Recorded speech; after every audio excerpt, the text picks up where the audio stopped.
জীবন সহজ, জীবন সরল, জীবন মোটেও জটিল নয়, কিন্তু একে আমরা জটিল করি নানান কারণে এবং এটি আমরা করি নিজেরাই। যেমন তার মধ্যে প্রথম দুটি বিষয় হচ্ছে অতিরিক্ত পরিকল্পনা এবং অতিরিক্ত সঞ্চয়ের চিন্তা ভাবনা করা।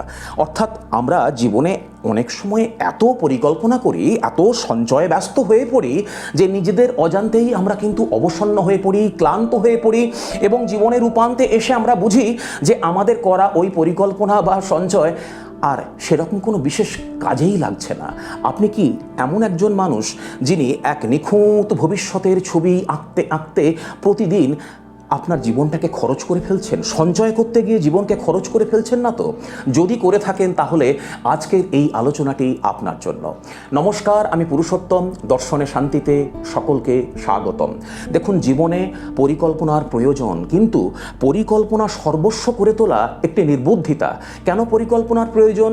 জীবনকে সুগম করবার জন্য পরিকল্পনার প্রয়োজন। সেক্ষেত্রে আপনার ফ্যামিলি প্ল্যানিং হোক বা আপনার নিজের পরিবারের, আপনার সন্তানের ভবিষ্যতের জন্য হোক, পেশা নির্বাচনের জন্য হোক, বা আপনার মাথা গোঁজার একটি ঠাঁই অর্থাৎ আপনি বাড়ি তৈরি করবেন, এই সব কিছুর জন্য আমাদের পরিকল্পনা করতে হয় এবং এই পরিকল্পনাটি আমাদের জীবন যাপনেরই একটি অংশ। কিন্তু অনেক সময়ে আমরা এত যদি আর কিন্তুর জপ করি, অর্থাৎ যদি এটা না হয় তো, কিন্তু আমি ভাবছিলাম, যদি কিন্তুর এত জপ আর এত চর্চা করতে করতে আমরা জীবনকে এত ক্লান্ত অবসন্ন করে ফেলি যে দেখা যায় ওই যদি কিন্তু আমাদেরকে নদীতে ঠেলে ফেলে দিয়েছে। আমি মাত্র একটি উদাহরণ দেব আমার নিজের জীবন থেকে।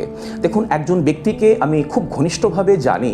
তিনি একটি সরকারি চাকরি করতেন এবং সে সময় তিনি একটি 3 তলা বাড়ি তৈরি করেছিলেন।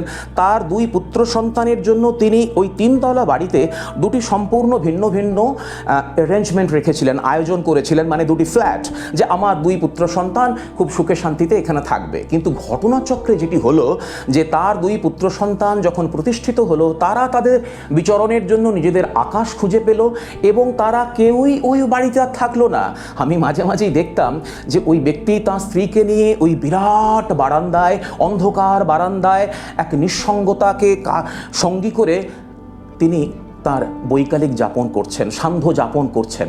তো আমাকে কোনো এক সময় তিনি বলেছিলেন যে জীবনে যে এত পরিকল্পনা করলাম, আমার যৌবনের একটা বড় অংশ শুধু কেবলমাত্র ওই বাড়ি তৈরি করতে, এই এত সব কিছু করতে চলে গেল, এতে লাভ কি হলো? আমি উত্তর দিইনি, কিন্তু আমি মনে মনে ভেবেছিলাম এ তো কেউ কাউকে করতে বলেনি, ওনাকে তো কেউ করতে বলেনি, এটি ওনার ওই অতি পরিকল্পনা করার কারণেই এই অবস্থা।